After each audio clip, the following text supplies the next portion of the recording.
Halo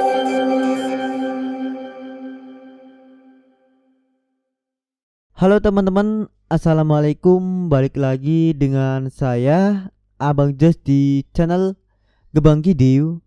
Pada video saya kali ini, di sini saya akan mereview firmware STB OpenWRT dengan nama firmware Rayre ya, Rayre STB.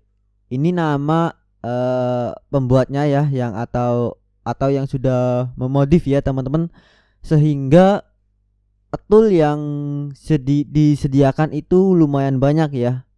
Jadi teman-teman tidak perlu menginstal macam-macam tool ya, karena di sini sudah disediakan XDR Mini, lalu ArtGuard dan modem GUI, lalu masih banyak lagi teman-teman. Oke, sekarang kita coba saja masuk ya. Seperti biasa teman-teman, untuk masuknya itu root ya. Nanti saya akan juga mencoba beberapa injeknya ya teman-teman. Bisa menggunakan OpenVPN, lalu Shadowsock dan Extreme ya. Oke teman-teman, untuk tampilannya seperti ini ya, seperti menggunakan STB mode by Rureka ya. Tapi teman-teman bisa dilihat ya, di sini sudah disediakan reward ya. Tapi sayang 1000 sayang teman-teman, untuk reward itu masih ngebug ya. Masih belum jalan. Koneksi connect tapi belum normal teman-teman, belum jalan. Tapi jika teman-teman sudah menggunakan firmware ini dan sudah bisa digunakan ya, teman-teman bisa tulis di kolom komentar ya. Mungkin sayanya belum cukup ilmunya, jadi walaupun connect itu nggak jalan. Sudah saya atik kurang lebih 1 jam ya, sama saja sebelum video ini dibuat teman-teman. Oke, untuk namanya ya itu Rayre STB. Sekali lagi dengan firmware versionnya itu 19.07.04 ya. Kernel version 5.72 RRM64 teman-teman ya. Nah, untuk modem ini sudah connect ya, sudah kebaca jika teman-teman menggunakan modem healing. Tapi kalau teman-teman di bagian modem di sini itu nggak kelihatan. Nah, untuk cara setting modemnya sebagai berikut teman-teman.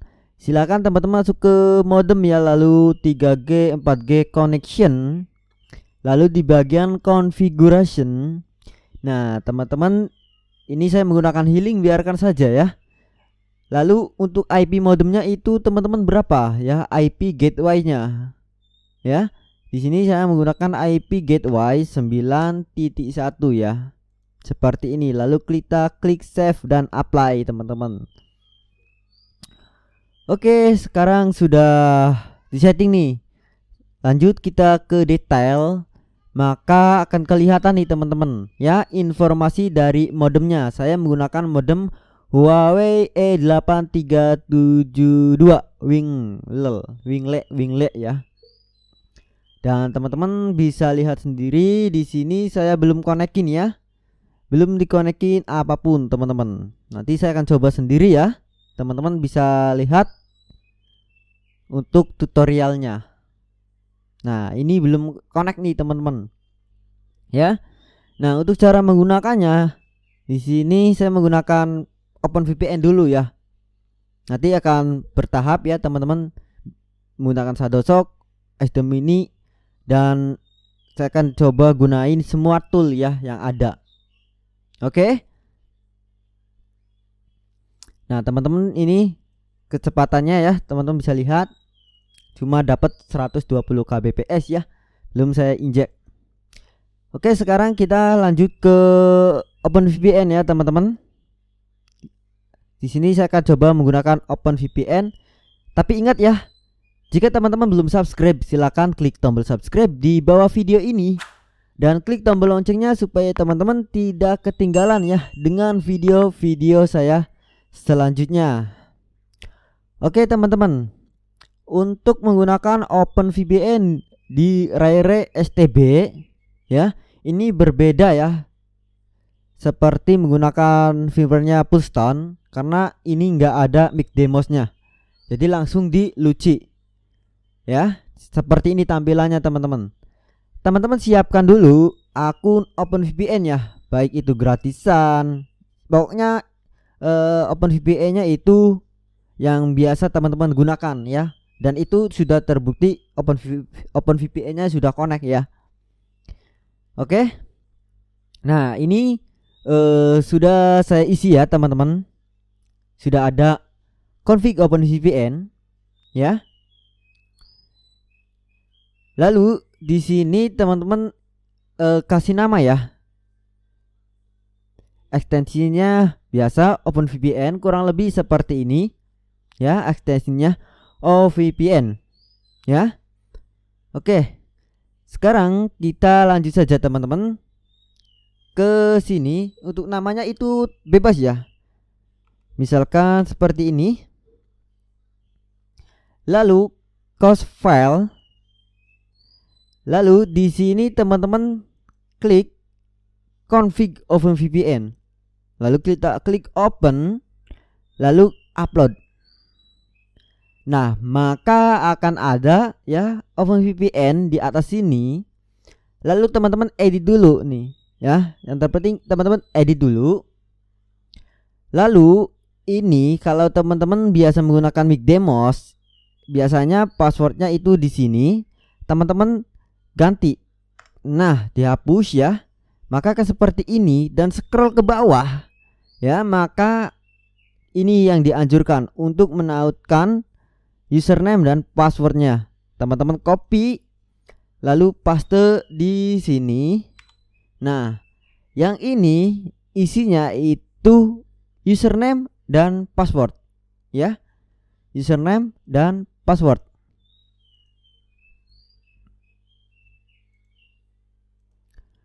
Oke, kita copy untuk username dan passwordnya, tempel di sini, lalu kita klik save dan apply teman-teman. Jika kurang yakin, sekali lagi save ya, lalu kita balik lagi ke OpenVPN-nya. Dan ini untuk enable, gunanya ketika teman-teman mereboot ya. Untuk STB-nya itu otomatis connect, jadi teman-teman bisa di enable maupun tidak ya, itu opsional. Sekali lagi gunanya enable, ketika teman-teman mereboot itu otomatis OpenVPN-nya langsung connect ya. Oke, sekarang kita klik start saja. Di sini kita klik start, tapi nggak jalan. Teman-teman klik save dan apply. Oke, tunggu saja sampai proses selesai nih. Nah, kalau seperti ini tandanya sudah connect nih teman-teman. Ya, tergantung pada OpenVPN yang teman-teman gunakan juga. Kalau lancar ya pasti internet juga jalan teman-teman. Ya, kalau caranya seperti ini itu benar, tapi kalau nggak jalan teman-teman bisa direboot ya. Atau kemungkinan ya akun OpenVPN-nya itu teman-teman ada yang salah lah, atau ada yang problem. Nah, teman-teman bisa lihat ya, ini sudah jalan nih ya, sudah connect ya teman-teman. Tuh, speednya sudah berjalan. Oke, sekarang kita lanjut ke Shadowsock ya. Shadowsock kita klik stop dulu teman-teman. Ini enable-nya jangan dicentang ya. Kalau mau di stop, lalu stop, lalu save dan apply. Nah, sekarang sudah di stop kembali, dan saya akan coba untuk text speed ya. Teman-teman bisa lihat ya, ini enggak sampai 1 Mbps. Oke, untuk menggunakan Shadowsock, teman-teman silakan ke service lagi, lalu pilih Shadowsock ya. Pilih Shadowsock. lalu server manage, lalu klik add, lalu tambahkan akun OpenVPN yang teman-teman biasa digunakan ya.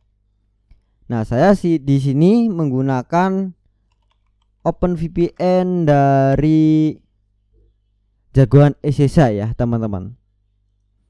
Ini IP-nya biasanya berupa hostname ya. Namun saya sudah ganti ke IP, lalu masukkan di sini. Lalu untuk passwordnya yang ini, password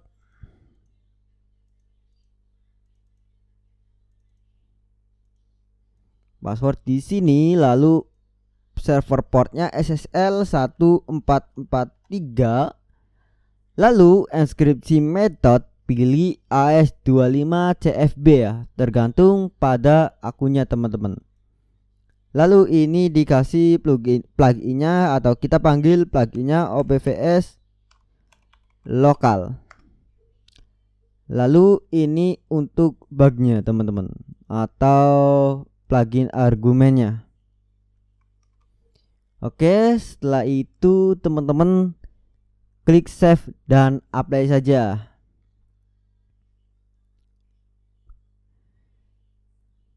Setelah itu teman-teman ke general setting, lalu pilih transfer proxy, pilih OBVS lokal ya. Kalau teman-teman tadi namanya OBVS lokal, lalu ini OBVS lokal. Yang bawah biarkan saja, lalu save dan apply. Nah, enaknya menggunakan STB firmware ya, firmware dari Rare ini teman-teman biasanya itu auto reconnect teman-teman.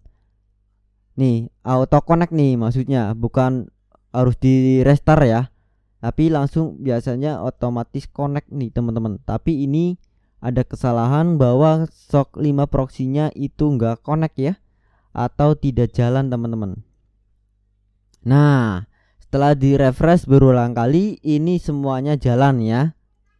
Oke, sekarang coba kita cek speed ya teman-teman, apakah jalan, dan ternyata ini normal ya teman-teman, jalan nih ya, sudah bisa.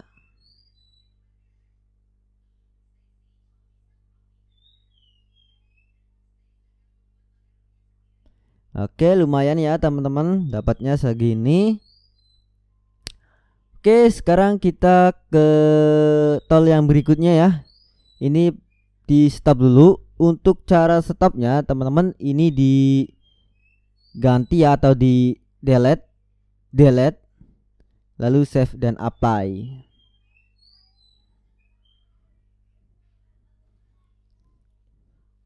Oke, apakah ini masih jalan? Oke teman-teman, ini masih jalan ya. Oke, ini masih jalan. Sekali lagi, padahal ini sudah di delete ya, tapi ini masih jalan. Tuh, ketika di refresh berulang kali itu otomatis not running ya, tandanya ini belum connect ya, atau tidak connect. Nah, sekali lagi ya teman-teman, untuk menggunakan ini ya, di network lalu interface, ketika saya menggunakan WirGuard itu sama sekali tidak jalan teman-teman. Connect sih connect ya, tapi nggak jalan sama sekali. Ini masih ada bug ya, mungkin kedepannya bisa jalan, atau teman-teman ya yang sudah menggunakan firmware Rare STB ini tapi berhasil, teman-teman bisa berbagi di kolom komentar ya. Mungkin sayanya yang noob ya, sehingga WirGuard nggak bisa jalan. Oke, selanjutnya kita akan coba menggunakan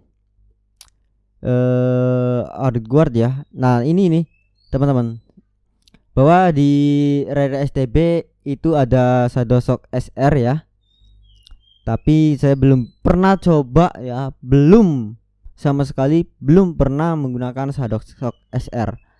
saya rasa sama saja ya, Shadowsock SR maupun Shadowsock biasa yang ini. Itu saya rasa, atau menurut saya pribadi itu sama saja. Atau teman-teman yang sudah coba menggunakan Shadowsock SR bisa berbagi pengalamannya di kolom komentar ya. Oke, di sini ada terminal ya teman-teman. Jadi tidak perlu teman-teman menggunakan tool lagi seperti putih maupun JSSA ya, jika teman-teman menggunakan Windows ya. Nih. Oke. Nih sama saja ya teman-teman. Oke, lalu untuk Artguard Home ya. Artguard Home itu tampilannya seperti ini. Untuk biasanya admin ya teman-teman, admin, lalu admin. Oke, ini kepanjangan admin. Error, counter login invalid username or password ya. Oke, coba kita copy. Oke, masih salah ya. Coba ganti root. Ini root.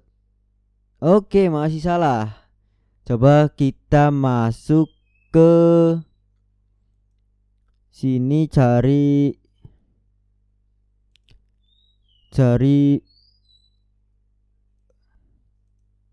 Artguard. Nah, Artguard Home. Lalu ini untuk browser manajemen port ya, 3000. Ini di copy lalu paste di sini ya teman-teman. Apakah ini sudah dikonfigurasi? Coba. Oke. Sepertinya ada yang salah. Oke, ada yang salah penulisannya teman-teman. Seharusnya seperti ini. Titik 2 ya. Titik 2. Nah. Ya. Admin. Masih salah ya teman-teman. Root.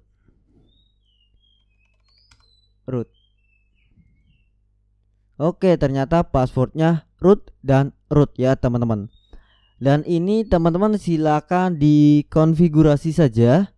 Untuk tutorialnya untuk mengkonfigurasi ini ada di video saya sebelumnya ya. Silakan teman-teman cek saja untuk setting-setting bagian ini di STB OpenWRT ya.